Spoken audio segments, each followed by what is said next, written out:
Well, that's exactly what happened in Stalin's Russia and Mao Zedong's China, and I think it's exactly the same here. Those purges, anti-corruption, might be about corruption, but I think too often it's just about power. Now, there we just saw the sign. Look, even close up to the camera, it was hard to read. Why did you think the Queensland Police seemed so keen for you to take it to where Zhao Leji couldn't even see it? Yes, so this is the incredible thing about it. I didn't realise this, but there's a phenomenon called Chinese police liaison officers. I didn't even realise that these were a thing. Essentially, they're members of the community who can speak Chinese that are sort of deputised by the Queensland Police for the purposes of upholding multiculturalism. And they're not actually police officers. I thought that they were police officers, but they're not actually police officers. And they had as their top task that day trying to jostle me out of the way so that Zhao Leji would not see my sign, which is just extraordinary. I don't understand it. I mean, this is Australia. This is Brisbane. I thought I'd be able to exercise my right to speak freely as an Australian citizen. And strangely enough, these police liaison officers are trying to jostle me out of the way to protect the honour of a visiting communist functionary. And it's just bizarre. That is truly bizarre. What reason did they actually give you for moving you way out of sight? Well, they said that they said that the organisers had already booked the space. I should have asked them who organised it. We both know that it was probably the consulate. I mean, there were literally 5 or 6 buses parked. They bussed in supporters.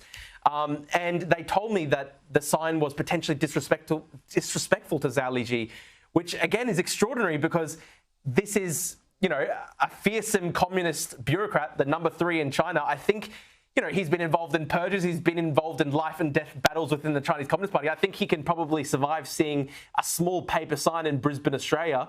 But they had to protect his honour, it seems. And it's just extraordinary. I thought this was Australia. I thought I had freedom in my own country to speak. It is weird, Drew. So let me get this right. They said, did they say that you had to show respect to the 3rd top guy in a communist dictatorship that has been threatening Australia? Well, they brought the Chinese police liaison officer to come and inspect my sign to ensure that it would be okay. Again, this is not a real police officer. It's somebody who's just sort of deputised by the Queensland Police for the purposes of upholding multicultural harmony. And she said the sign may be interpreted as disrespectful.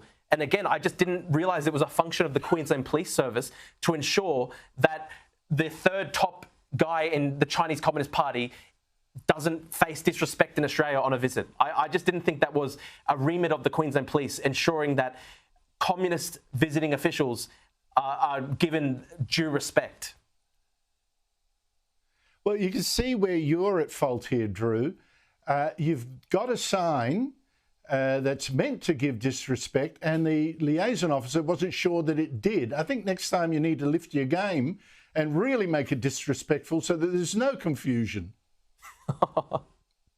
Oh, look, I would be in real trouble then, Andrew, because they actually warned me that I could be arrested for hate speech. If they actually warned me prior to the arrival of the motorcade, they said, if you engage in hate speech, we will arrest you.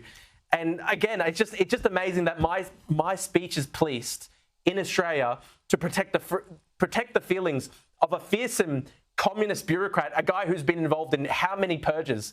This guy has been involved in so many life and death struggles within the fearsome Chinese Communist Party, but we have to protect his feelings, of course, from Drew Pavlou, 26-year-old, you know, suburban Brisbane guy who does YouTube videos.